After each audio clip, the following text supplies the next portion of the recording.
Ce n'est pas une affaire américaine. Il s'est littéralement installé à la Maison-Blanche. De qui étaient les voix des pacifistes américains pendant la Seconde Guerre mondiale? Et comment le whisky, le cigare et la langue acérée de Churchill ont-ils poussé les États-Unis à entrer en guerre? Détective historique. Des faits à retenir pour les élus du Congrès et le président des États-Unis. Nous laisserons notre flotte à la maison. Hitler ne nous attaque pas. Nous n'attaquerons pas Hitler. Vous armez la Grande-Bretagne. Vous continuez la guerre. C'est ce qui est écrit sur les affiches détenues par les Américains. Entre 1939 et 1941, 95% des citoyens américains s'opposent à toute implication dans la guerre en Europe et, plus encore, condamnent l'aide militaire américaine à la Grande-Bretagne et à l'Union soviétique. Plus de 80 ans ont passé, mais la carte « ce n'est pas notre guerre » est toujours jouée par certains politiciens américains à propos de l'attaque contre l'Ukraine. Cette semaine, les électeurs ont finalement voté pour un président assez proche de cette position. Notre enquêteur historique Stanislav Jasinski nous apprend que sans la diplomatie obstinée de Winston Churchill, les États-Unis auraient pu rester en dehors de la guerre, ce qui aurait signifié la victoire d'Hitler. L'humanité a-t-elle retenu cette leçon?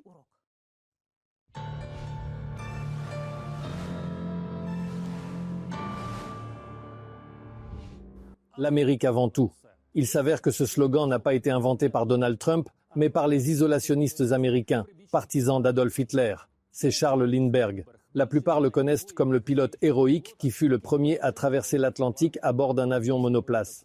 En réalité, Lindbergh était le visage politique des nazis américains, un antisémite et le principal lobbyiste en faveur du pacte de non-agression entre les États-Unis et l'Allemagne. Sur cette photo, le héros du monde démocratique embrasse les aviateurs hitlériens à Berlin. Et voici l'épouse de Lindbergh, Anne Morrow, également dans le Berlin nazi. En 1941, elle était déjà en Amérique pour écrire un livre intitulé « La vague du futur », qui parle de la nature révolutionnaire du fascisme, contre lequel il est inutile de lutter. Il ne s'agit pas seulement du couple star. Après la mort de 120 000 soldats américains lors de la Première Guerre mondiale, l'idée de participer à une autre guerre était totalement impopulaire. À la fin des années 1930, les États-Unis ont adopté plusieurs lois interdisant non seulement la participation de l'armée à des guerres étrangères, mais aussi l'aide militaire. Divers groupes, comités et initiatives contre la participation mortelle des garçons américains à la guerre se sont multipliés comme une traînée de poudre. En outre, certains Américains influents voyaient en Hitler un homme intelligent qui construisait des routes et développait l'industrie. Le fait qu'il écrase les armées européennes n'est pas considéré comme une affaire américaine. À la demande de la France, et plus tard de la Grande-Bretagne, pour aider au moins d'une manière ou d'une autre, le président Roosevelt a répondu « L'Amérique est mentalement avec vous ». Ce n'est qu'en 1940, après le terrible bombardement de Londres, que la situation a réussi à changer quelque peu et que les convois maritimes américains ont commencé à apporter des produits pétroliers et de la nourriture au Royaume-Uni, mais toutes les armes et munitions sont restées bloquées. En 1940, le Premier ministre Winston Churchill écrivait presque tous les jours aux États-Unis, demandant des avions, demandant des navires qui rouillaient en Amérique, tandis que les sous-marins allemands détruisaient la légendaire flotte britannique. Après 6 mois de correspondance et d'hésitation, Roosevelt accepta finalement de donner aux Alliés 50 vieux destroyers inefficaces.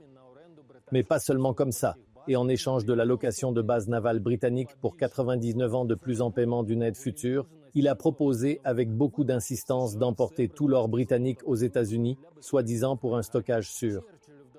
Churchill a réussi à rester poli, refusant cette option. Dans un contexte de rhétorique pacifique et de croissance économique aux États-Unis en novembre 1940, Franklin D. Roosevelt devient président des États-Unis pour la 3e fois. Et petit à petit, le vieux joueur expérimenté commence à changer de vecteur. Les journaux américains commencent à imprimer en masse de terribles photos de Londres détruites. Dans les textes, les journalistes récemment retenus décrivent avec émotion les souffrances des Britanniques et comment eux aussi ont besoin de l'aide des Alliés, ayant vu l'évolution de l'opinion publique à la fin des années 40. Roosevelt propose à Churchill un projet révolutionnaire. Au lieu de la vente interdite par la loi, les États-Unis loueront leurs équipements, armes et munitions à la Grande-Bretagne. C'est ainsi qu'a commencé ce que nous connaissons aujourd'hui sous le nom de Lend-Lease.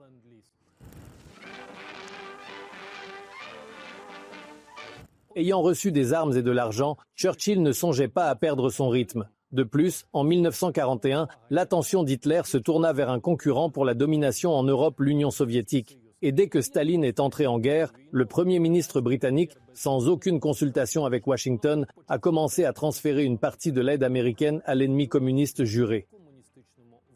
Tout n'était pas comme aujourd'hui.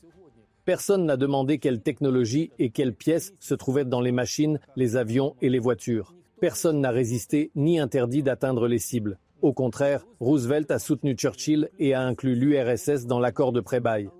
Mais l'activité de la famille Lindbergh et de la Légion de pacifistes américains, imperceptiblement contrôlée par les renseignements politiques allemands, reste assez élevée. On ne sait pas si même l'attaque de Pearl Harbor aurait eu un impact sans le coup mortel exécuté par Churchill.